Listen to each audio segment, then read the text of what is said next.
धावन छत्री भाव सिंधु की वार्ता में जिनकी वार्ता आती है, आगरा में रहते थे, कपड़े की दुकान चलाते थे,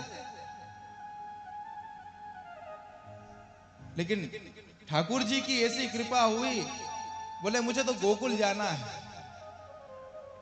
अपनी दुकान को बंद करके और गोकुल चले गए।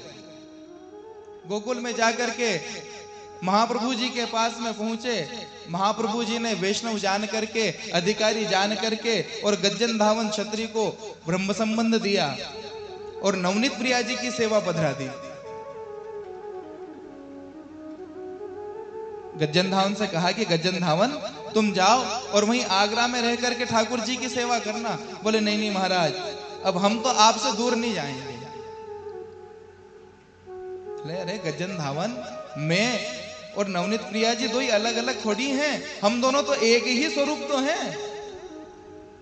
और वास्तव में जब महाप्रभु जी ने गज्जन धावन छत्री को ब्रह्म संबंध कराया तो गज्जन धावन को जो अलौकिक दर्शन हुए, गज्जन धावन ने देखा कि वही नवनीत प्रिया जी सामने बैठे हुए हैं और वही नवनीत प्रिया जी एक स्वरूप से हाथ में तुलसी पधरा रहे हैं ब्रह्म संबंध के लिए।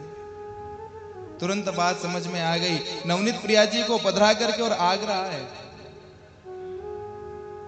आगरा में आकर के रहने लगे। नवनीत प्रिया जी ने कहा, बोले गज्जन तू मेरे से दूर मत जायो कर, मैं तेरे बिना रह ना सकूं।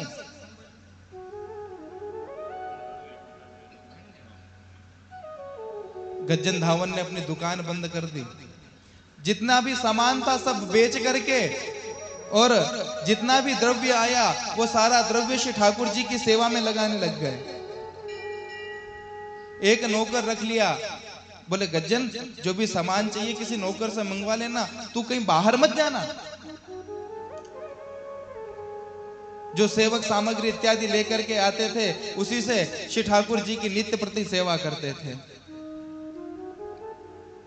गज्जन धावन जब श्री ठाकुर जी के लिए सामग्री सिद्ध करने के लिए जाते थे तभी नवनीत प्रिया जी आवाज लगाते, बोले गज्जन तू कहां चलियो गयो, मुझे तेरे बिना अच्छो ना ही लगे, जल्दी से आ जा।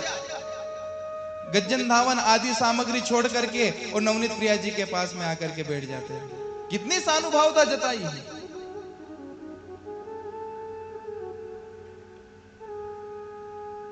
चार भाव से लीला नवनीत प्रिया जी ने करी है गज्जन धावन के साथ में। बाल भाव से भी करी, पोगंड भाव से भी करी, किशोर भाव से भी करी, चार भावों से करी।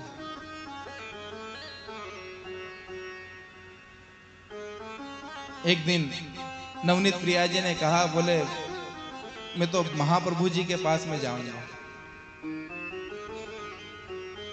बोले ठीक है महाराज। नवनीत प्रिया जी को पधरा करके और गज्जन धावन पुनः गोकुल पधारे और महाप्रभु जी को पुनः नवनीत प्रिया जी पधराए। लेकिन नवनीत प्रिया जी की जब सेवा हाथ से छूटी तो गज्जन धावन तो बिल्कुल व्याकुल होकर के रहे। लेकिन भक्त की, वैष्णव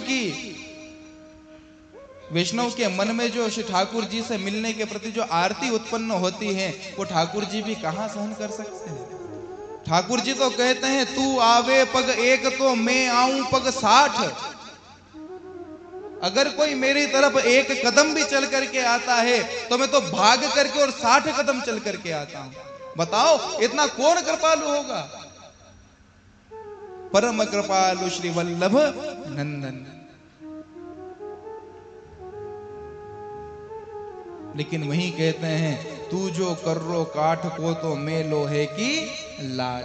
अगर श्री ठाकुर जी के सामने थोड़े से भी कठोर बने तो श्री ठाकुर जी कहते हैं कि तुम लकड़ी के जैसे कठोर बनोगे तो अपन लोहे से भी ज्यादा कठोर बन जाएंगे, चक्कर में मत रहना।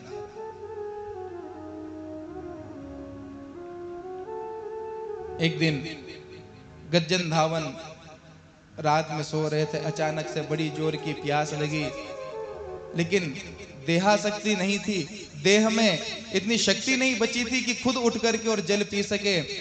ठाकुर जी स्वयं दौड़े और अपनी सोने की झाड़ी से गज्जन धावन को जल आरोगाया। और तब जाकर के गज्जन धावन ने अपने प्राणों का त्याग किया और लीला में समर्पित हो गए। ऐसे श्री ठाकुर जी कृपावान है। संतों ने